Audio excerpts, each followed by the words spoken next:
What's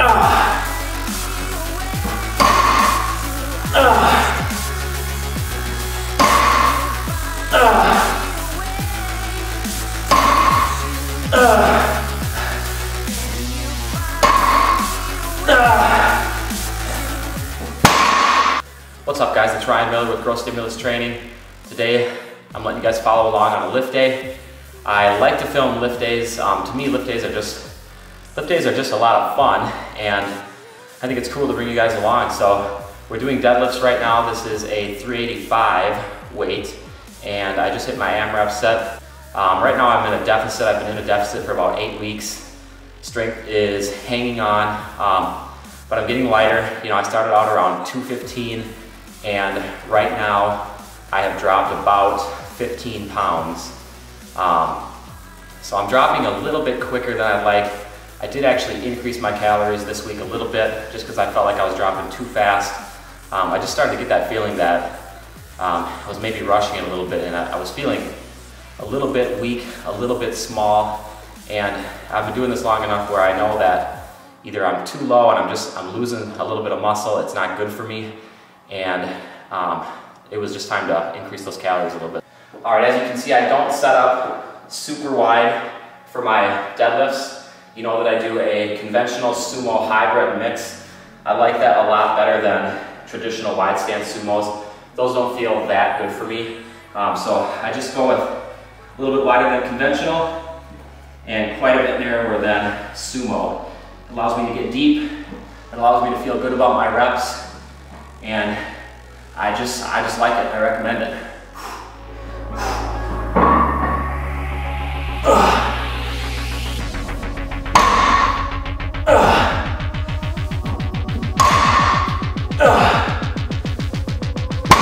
Okay, easy three. As you can tell, that set went pretty well. It was a little bit slow off the floor. No big deal though, I shot right up, managed to hit my 3 reps, no problem. One thing that I get a lot of criticism on is the fact that I don't do a extended pause at the bottom of the deadlift. And truthfully, I'm not a power lifter. It doesn't really matter if I get a dead stop or not, because truly a deadlift, actually the true start of the motion is actually in the vertical standing position. It's at the top.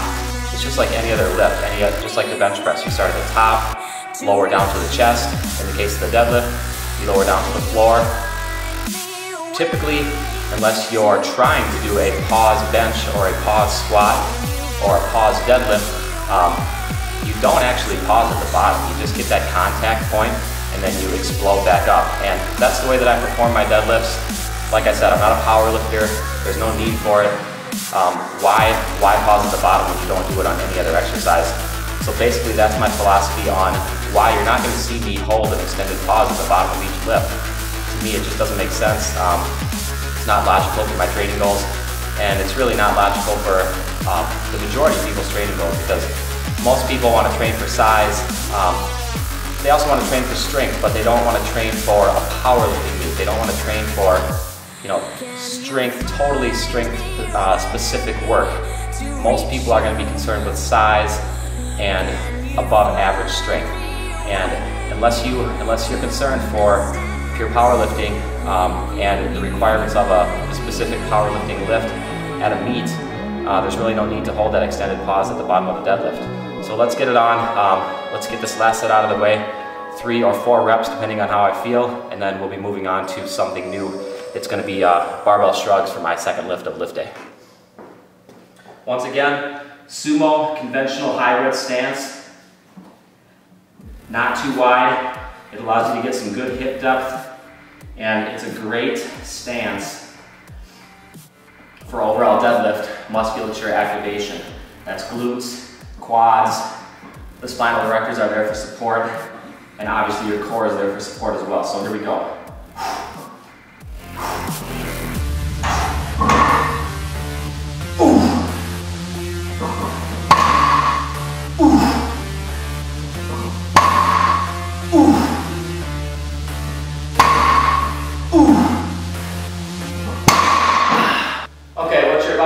We've got barbell shrugs set up. This is technically a warm-up weight for me. It's a Today is a high rep day, it's a 20 rep day, so I will be just hitting this warm-up set. This is actually pretty close to my working weight. I'm using 225 just because I didn't want to strip off more plates than I had to. And I'll just hit a few reps here, and then I'll be bumping it up to 250 to 255 for my 20 rep barbell shrugs.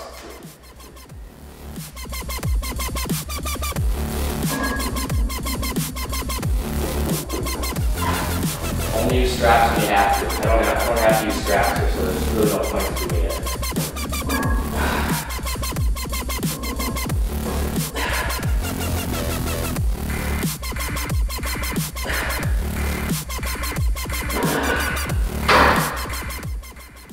Alright, now remember, my philosophy on warm-ups is to keep them very low rep, especially once you pyramid up towards your working weight.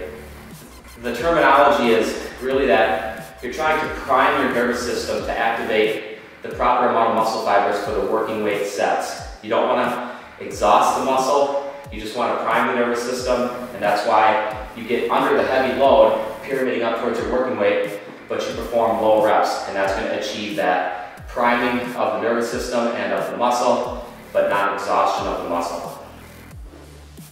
Okay, let's get to the working weight.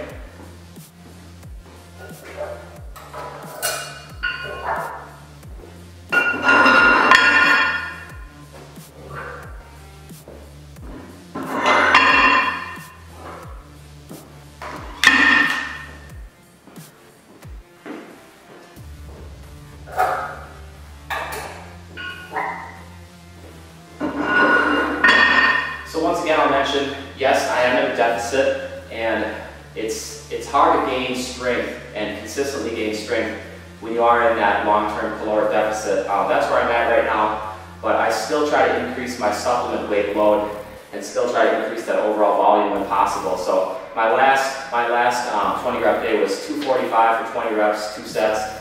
So you'll see I'm going to be hitting 255 here. I'm trying to make that overall volume, overall workload increase. And that's something that I do recommend doing even when in a deficit. If you can increase your workload and gain consistently on your supplement lifts with GST, you want to try and do that.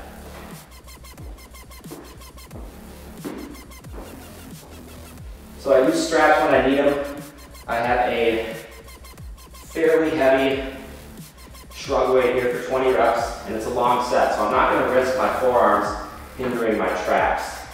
That's why I'm going to strap.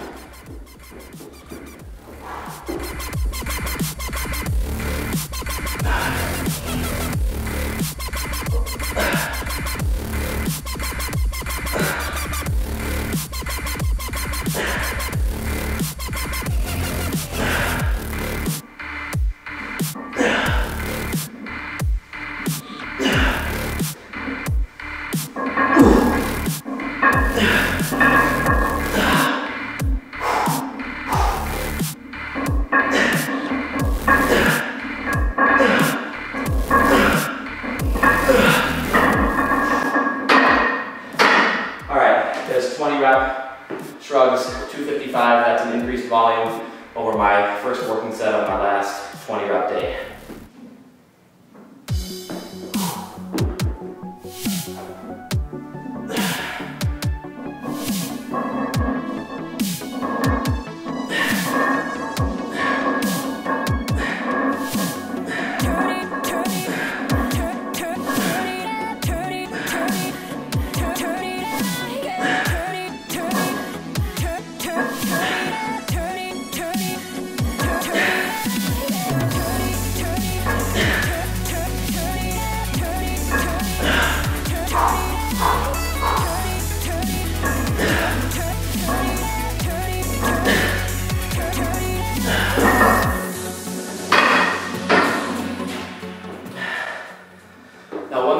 Probably notice with that set, you'll notice that I did actually limit my range of motion a little bit with my traps.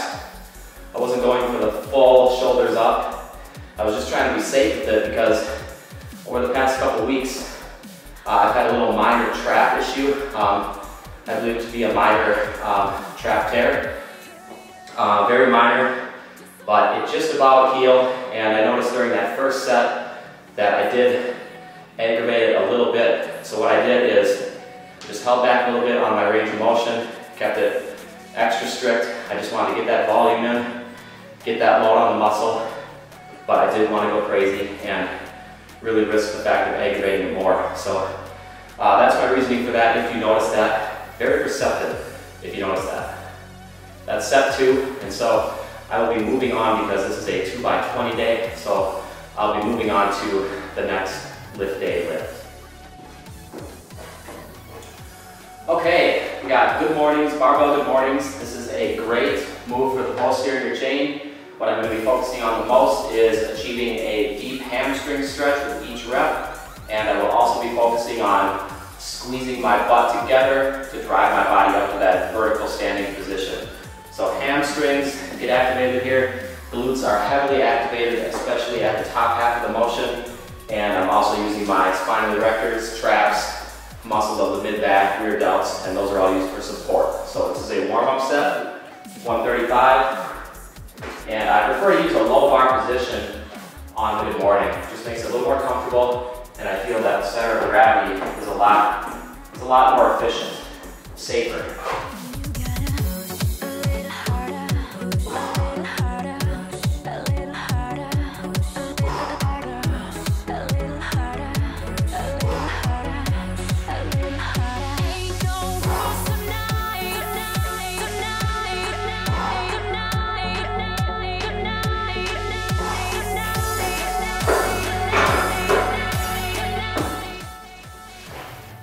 Alright, once again, this was a priming set, a priming warm-up set.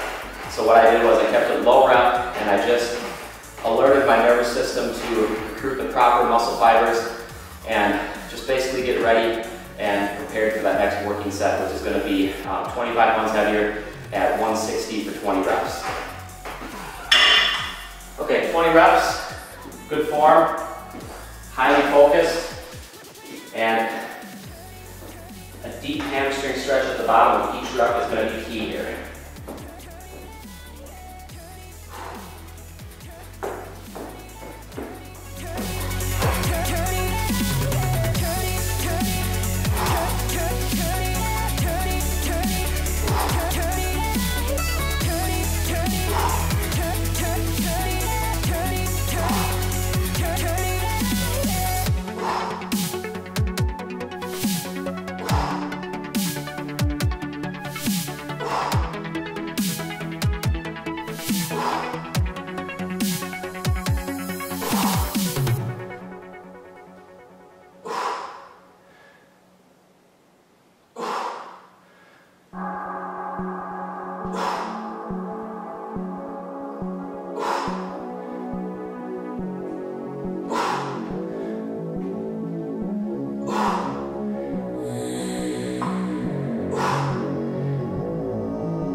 Show is the mark about where the bar is at. You can see it's definitely a low bar position. It's right across those rear delts, and that's where you want to keep that bar during those good mornings. It really keeps the center of gravity where it's supposed to be, over the feet, and it also keeps you feeling safer to the point where you feel like the bar is not going to roll forward and hit you in the back of the head. So that's the first set of 20 rep good mornings at 160. All right, so I'm all set for set number 2. This is going to be 160 again. Once again, I'm just trying to increase my total workload over the last 20 rep day that I performed, and I did 155 by 20 for 2 sets on that day. So I'm just going for 160 by 20 for 2 sets, a slight conservative increase in that workload, and I'm doing that slight increase because I am in a deficit and I'm fairly deep into that deficit as well. What I did is I actually tucked the back of my shirt in there because I wanted you guys to be able to see the lower back support, the rounding. So hopefully it stays tucked in and you get an idea of the spinal position at the lower back.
lifting, they're going to leave you gasping for a little breath. After all, it's a lot of work. It's a lot of total pounds moved in one set. And what I hoped that you could see on that set was my lower back position, the neutral spine position. That's important during a good morning. Your back is there for support. Your back is not what lifts the weight. What lifts the weight is your glutes driving your body forward back into that vertical standing position. As I mentioned before, the glutes finish up the movement. They're the primary mover towards the top of the movement. At the very bottom, you get more hamstring recruitment. The glutes are fully stretched, and it's not easy for them to flex from that position.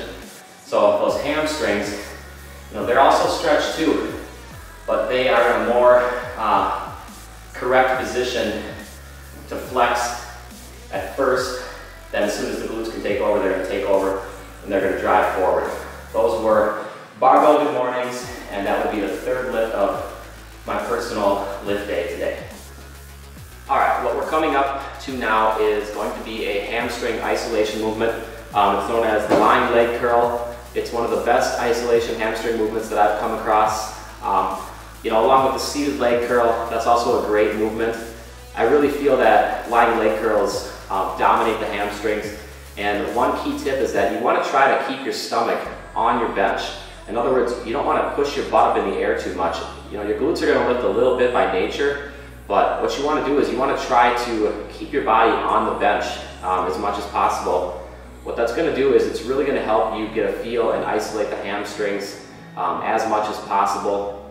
Basically, you want to try to keep every other part of your body neutral or frozen, and just let those hamstrings be the primary and only mover for this exercise.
Okay, overall I feel like I did a nice job of pushing my stomach down into the bench.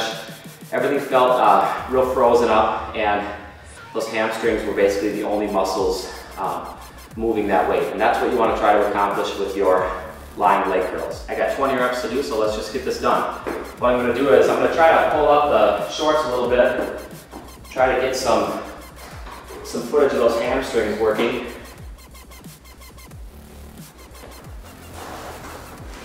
It's always nice to try and see the proper muscles that are working during the lifts.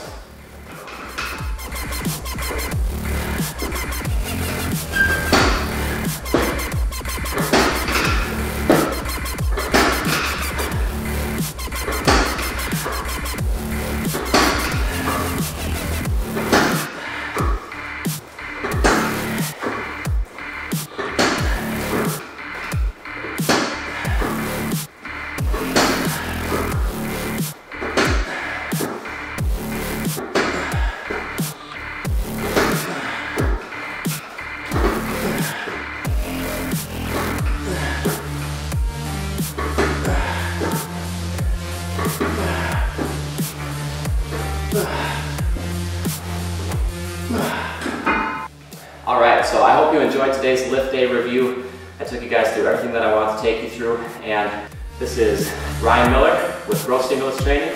Thanks for tuning in, and I will see you for my next workout.